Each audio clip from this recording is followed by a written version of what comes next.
My mother locked the door behind me. The sound of the deadbolt sliding into place was louder than anything else that had happened that day. "Give it to your sister," she said calmly. Like it wasn't my name written on the check. Like it wasn't my grandfather who had placed it in my hands just 10 minutes earlier. $500,000. My fingers tightened slightly around the paper. "No," I said quietly. Her expression didn't change.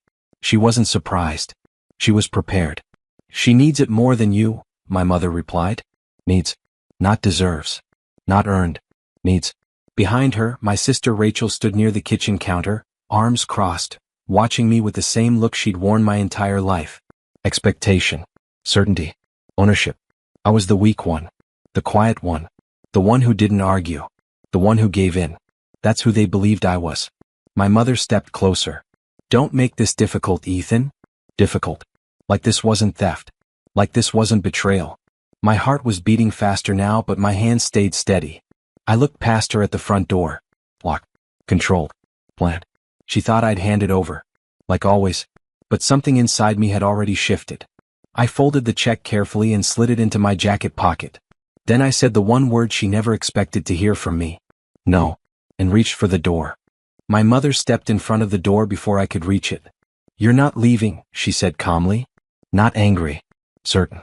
Like this wasn't a discussion. Rachel didn't move. She just watched, her silence louder than anything my mother could say. I stopped a few feet away. "Move," I said quietly. My mother's lips pressed into a thin line. "Don't be selfish." Selfish. The word landed harder than I expected. $500,000. Given to me. By name. In his handwriting. And somehow I was the selfish one. "You don't understand how much she needs this," my mother continued. I looked at Rachel. She didn't argue. Didn't deny it. Because she didn't think she had to. She'd never had to earn anything from me before. My mother reached toward my jacket slowly.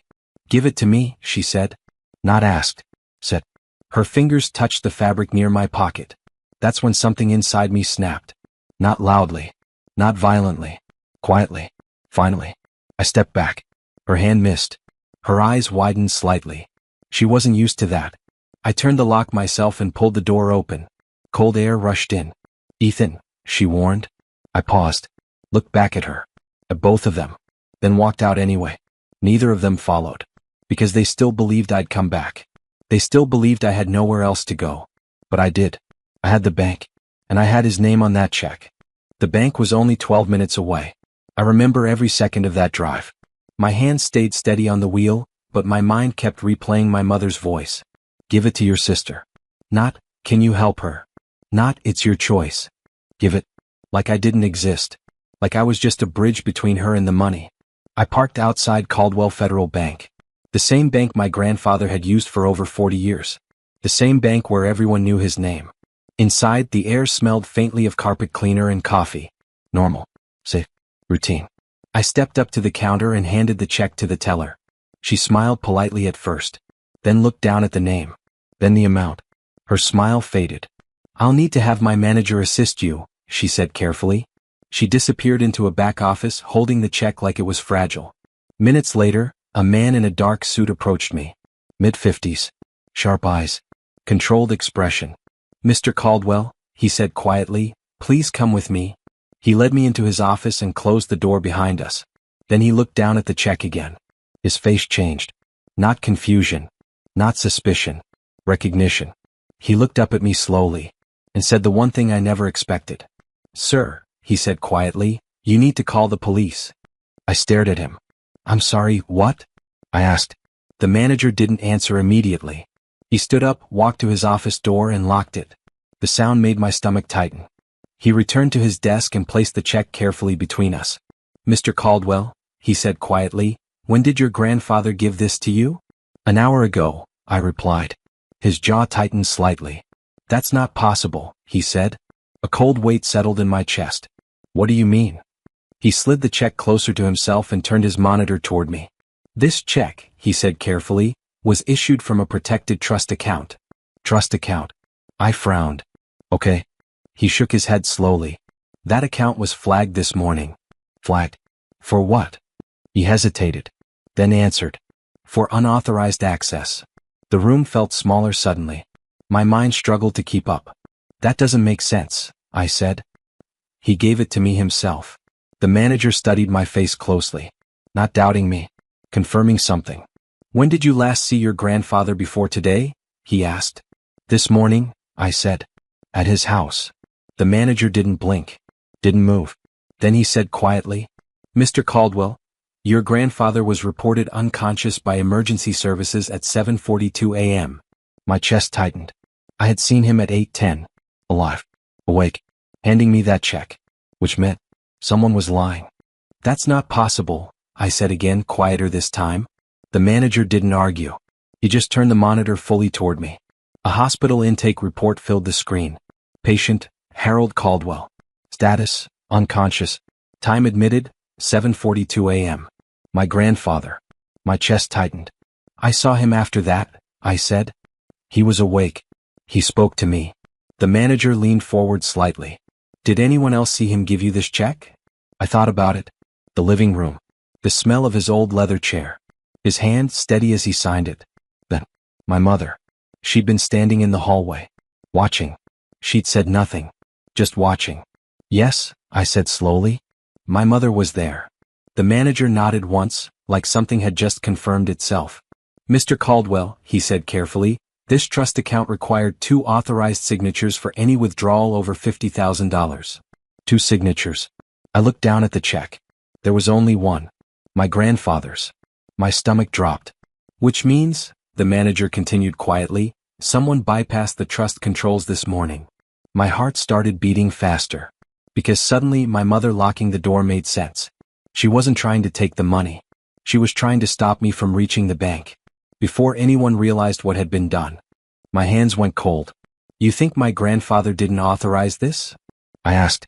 The manager chose his words carefully. I think, he said quietly, your grandfather intended you to have access to something. Something. Not just money. He reached into his desk and pulled out a thin folder. This trust was created 12 years ago, he explained. It contains more than just liquid funds. He opened the folder and turned it toward me. Property titles. Investment accounts. Corporate shares. My name appeared on every page. Not Rachel's. Not my mother's. Mine. This trust activates fully only under one condition, the manager continued. I looked up. When its primary holder becomes medically incapacitated. My grandfather. Unconscious. My chest tightened. He prepared this himself, the manager said. Personally. In person. Multiple times over the years. Carefully. Intentionally. My mother knew.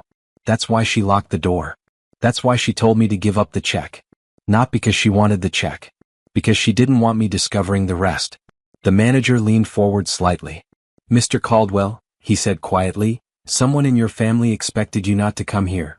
Not expected. Relied on it. My phone buzzed. Mom. Come home. We need to talk. Not asking. Ordering. For the first time in my life. I didn't feel weak. I felt dangerous. I didn't answer her call.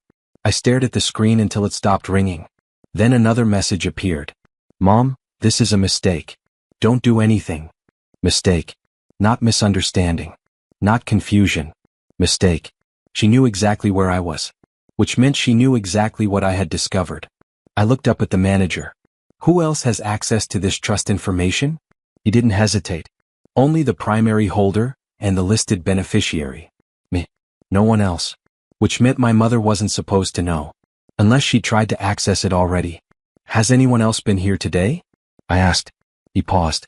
Then nodded slowly. Yes. My chest tightened. A woman came in this morning, he said carefully. She claimed to be acting on your grandfather's behalf. I didn't need him to say her name. I already knew. She was informed she had no authorization, he continued. She left immediately. Then locked the door behind me. Tried to take the check. Tried to stop me from getting here. Not to protect Rachel. To protect herself. My phone buzzed again. This time it wasn't my mother. It was the hospital. A known number. I answered. Mr. Caldwell? A calm voice asked. Yes. Pause. Then. Your grandfather just regained consciousness. Everything stopped. Because now, the truth wasn't hers to control anymore. I reached the hospital in 11 minutes. My mother was already there. Standing outside his room. Waiting. Her face changed when she saw me. Not relief. Fear. Ethan, she said quickly, stepping toward me. We need to talk before you go in. Before. Not after. Before he could speak. Before I could hear the truth. I didn't stop walking. She grabbed my arm. You don't understand what he's done. I pulled away. No, I said quietly. You don't understand what he's done. I opened the door. My grandfather lay in the bed, pale but awake. His eyes found mine instantly. Clear. Certain. You went to the bank, he said weakly. Not asking. Knowing. I nodded. My mother stepped in behind me. Dad, you're confused. You need to rest. Stop, he said. One word. Enough. He looked at me. I moved everything to your name years ago, he said quietly, because I knew what they would do. But, not she. But, my mother went silent. Rachel wasn't here. She didn't need to be. She had trusted my mother to win this for her. But she hadn't. He reached for my hand weakly. It was always yours, he said. Behind me, my mother said nothing, because for the first time in her life, she had nothing left to take.